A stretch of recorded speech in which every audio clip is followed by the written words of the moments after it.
I have to say, everyone, what an amazing update Battlefront 2 has just received today. The first update of a new year, and it's probably my favourite update to date with this game. Now, that's not me saying that the content we've received in this update is better than anything we've received before, although it's pretty good, that's not what I'm saying. But the reason I believe this is the best update we've ever seen added to this game is because it actually feels like an update. It's not just a few things here and there that don't really connect to one another. Like sometimes we get skins for like troopers, and then we'll get heroes versus villains map, and it's a weird combination.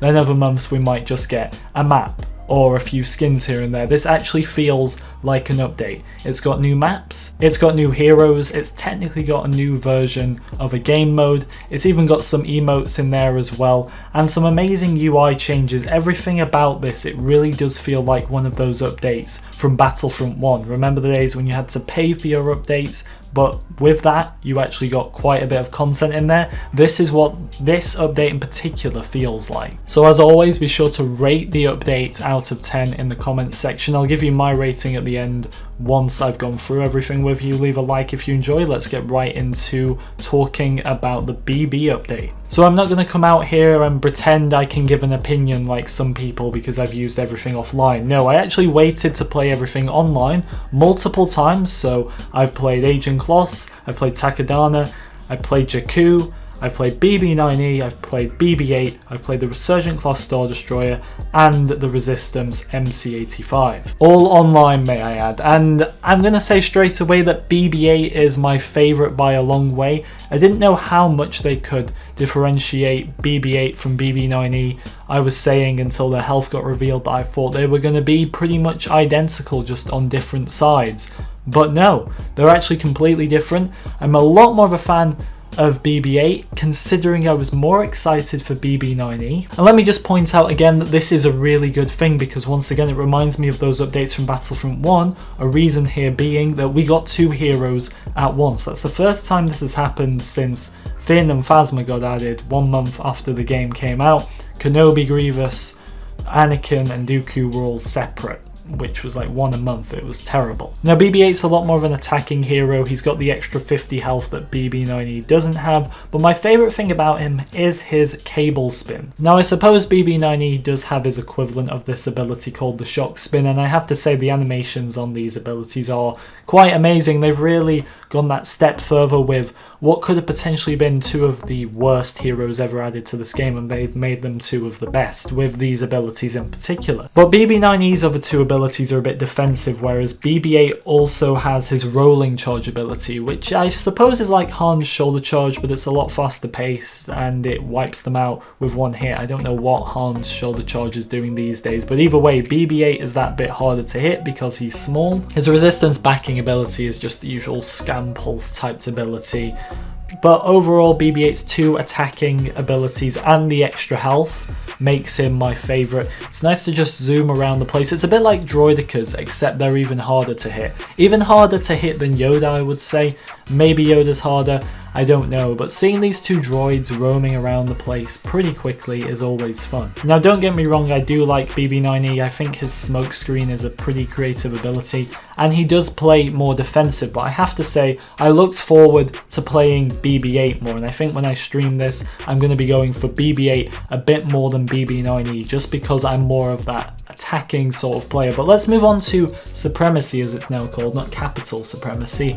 And you all know I'm a big Clone Wars fan, so I didn't know if the sequel trilogy or the original trilogy were going to get anywhere near the Clone Wars experience with this mode. But in a lot of ways I kind of prefer Supremacy in the sequel era, and that's not just because it's new, and this was going to be very challenging for me. Like I said, the Clone Wars is always #1 for me, and overall I think the stories are better in that era and the sequels probably have the worst. But when it comes to this era of Supremacy, I'd say the sequels are winning. The map design is up there now. If you remember, I've made 2 videos talking about the Resistance map and the First Order map already being in the game, and they've definitely both used aspects from that. But there's been so much new on top of it, especially with the Resistance map. I think the First Order follows a lot of what was there prior.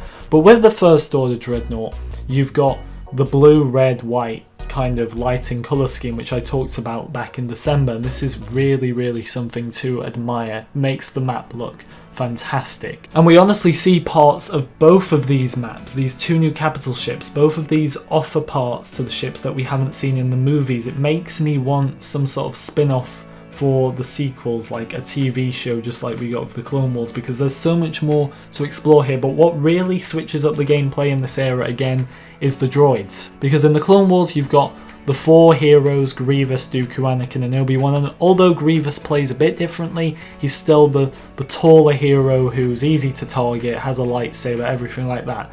These two droids are completely different. They switch up gameplay, and most of the time if both of them are in play, it's like both teams have one hero. They may have Rey and Kylo Ren, and then they have more of a support hero alongside them, and not necessarily a hero that you go all out with and try to get as many kills as possible, although the middle ability for both of these heroes, as I've talked about, is pretty insane. Now I don't know if anybody's going to be able to go on streaks on Supremacy with BB9E. I wouldn't see that. BB8 I got a 16 and that was with my first try, so I definitely think I could go 20s, 30s with him. I think these middle abilities, considering I've got no star cards on for them at the time I recorded this gameplay, it's pretty interesting to see how good the middle abilities were, and maybe they'll receive a nerf in future. As for the ground maps, Supremacy has launched for the sequels in a much better way than it launched for the prequels. With the prequels, it launched with one map, and that was waiting like 10 months for that one map to come. It was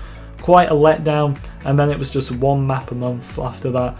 With the sequel era, we've already got Agent Kloss, Takodana and Jakku in action.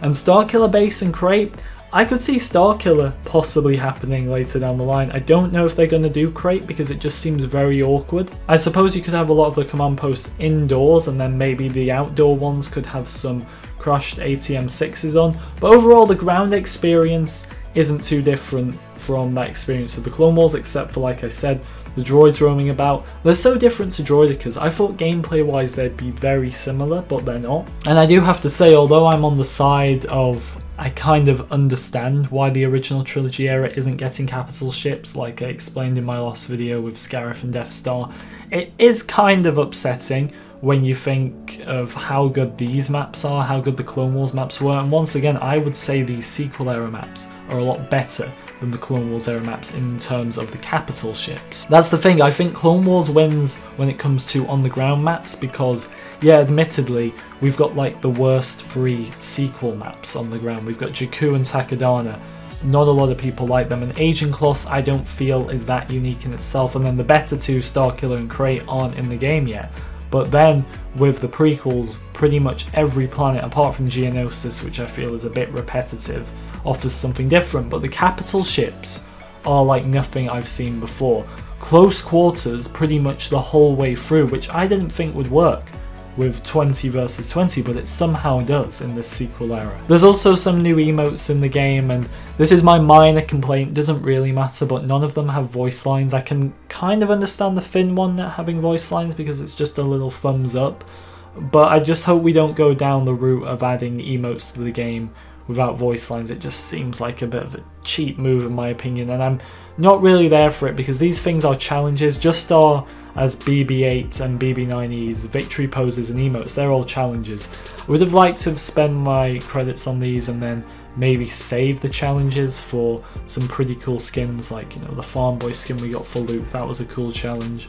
Don't really care about doing challenges for emotes and victory poses. But it's nice to have something to level up. With all these reinforcement additions, don't get me wrong, they've been great, but they've been for classes that us long-term players have pretty much maxed and don't have anything to work towards, so we've had all the star cards ready. But it's nice to have BB-8 and BB-9 here with no current levels on them, and we can just work our way up and up until they do a ×3 weekend, and then we'll probably max them all. But I have to give this update a solid 9. Like I said, it's not necessarily in terms of quality of the content. Am I saying any of this content is better than the addition of Grievous, Anakin? In my opinion, obviously not. I much prefer those characters.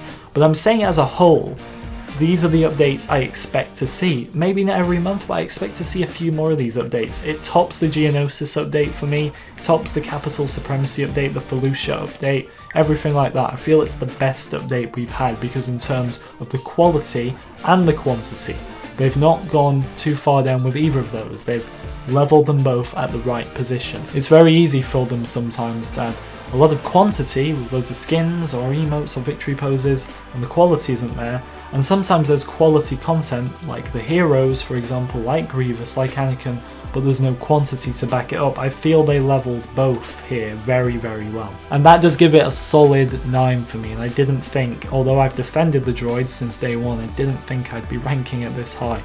What would you rate it? Let me know in the comments section. Thank you very much for watching. If you did enjoy, be sure to leave a like, subscribe if you're new, and I'm hopefully going to be streaming this later. If you're watching this in the future, then you may be able to watch that stream back. Maybe I'll stream it again. It depends if I continue to enjoy it, but I feel I will.